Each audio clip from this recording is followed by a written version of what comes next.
yang bermuara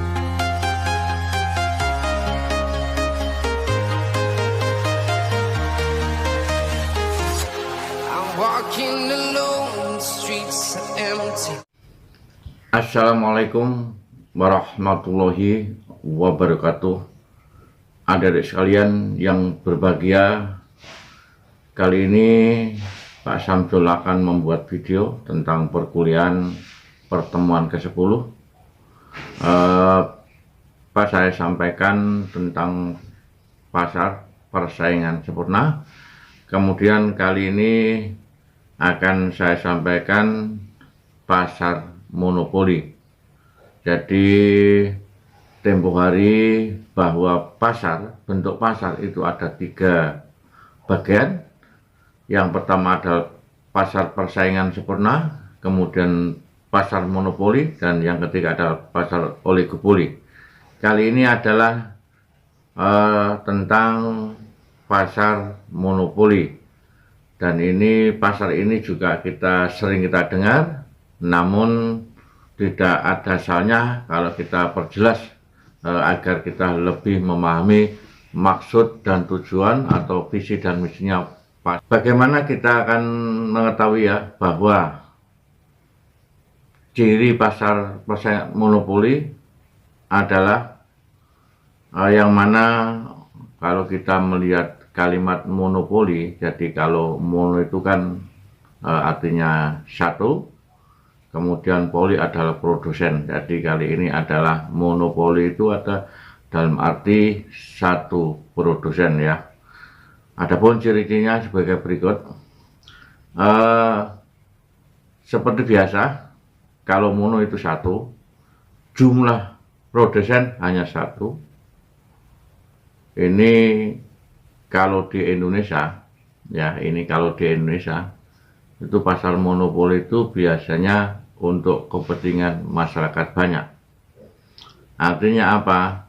Monopoli ini kalau di Indonesia dikuasai oleh BUMN atau pemerintah, ini sudah diundangkan dari berdasarkan undang-undang bahwa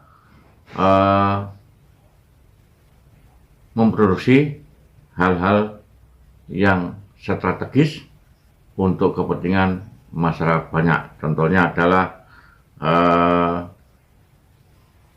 kereta api, ya, angkutan massal, kemudian juga listrik, ini juga kepentingan orang banyak, dan beras.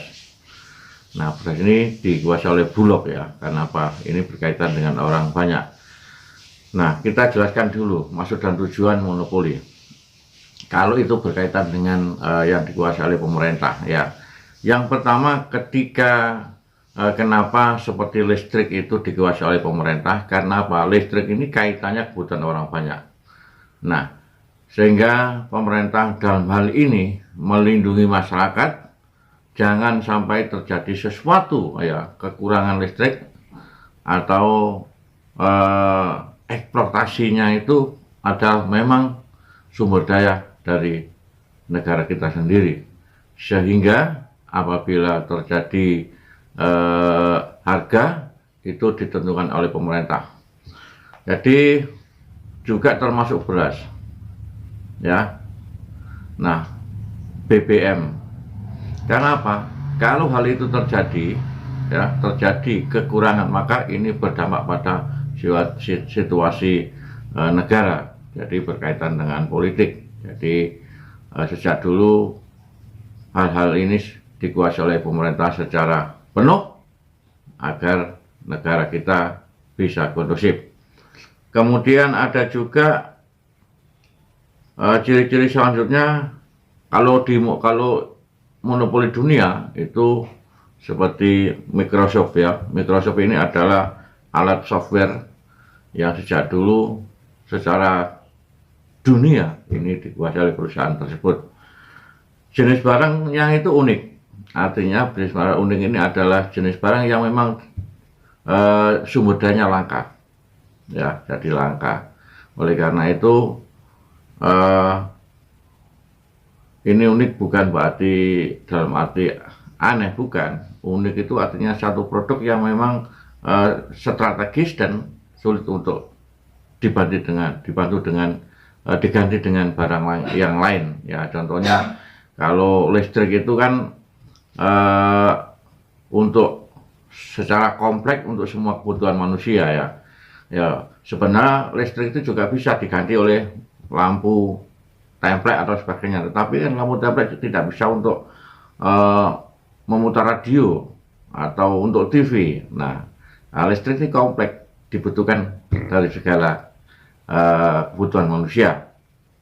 Itu yang dimaksud kebutuhan atau barang yang aneh. Kemudian kemampuan menentukan harga. Karena ini monopoli, tentu harga ditentukan oleh pemerintah. Kalau itu di Indonesia ya. Nah, tetapi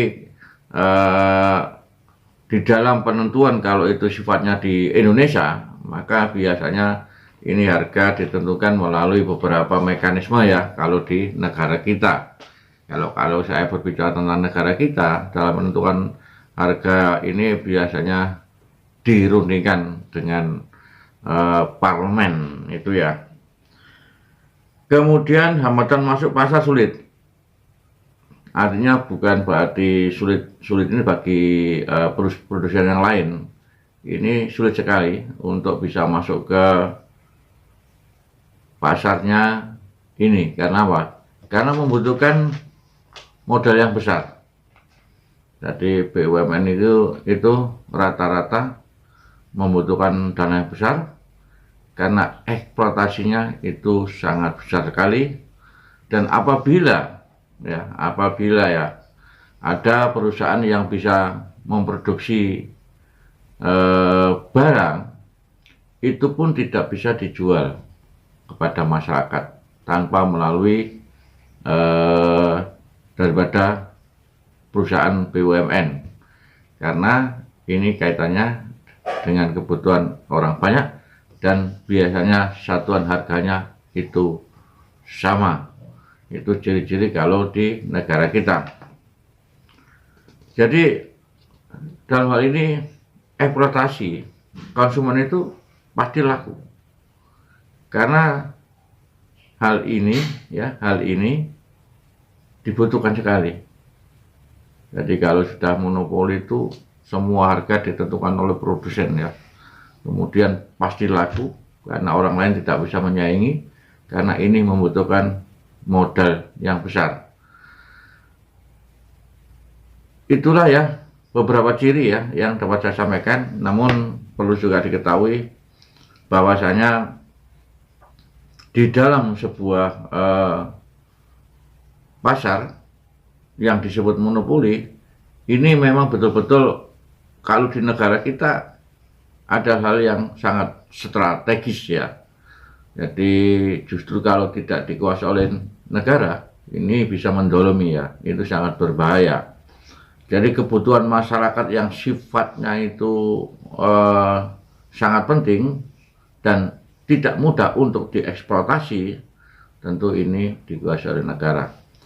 Dalam hal ini ya, negara diundangkan, dibatasi oleh undang-undang. Nah, kalaupun toh terjadi negara itu dijual kepada publik, maka tetap 51% itu saham tetap dikuasai negara.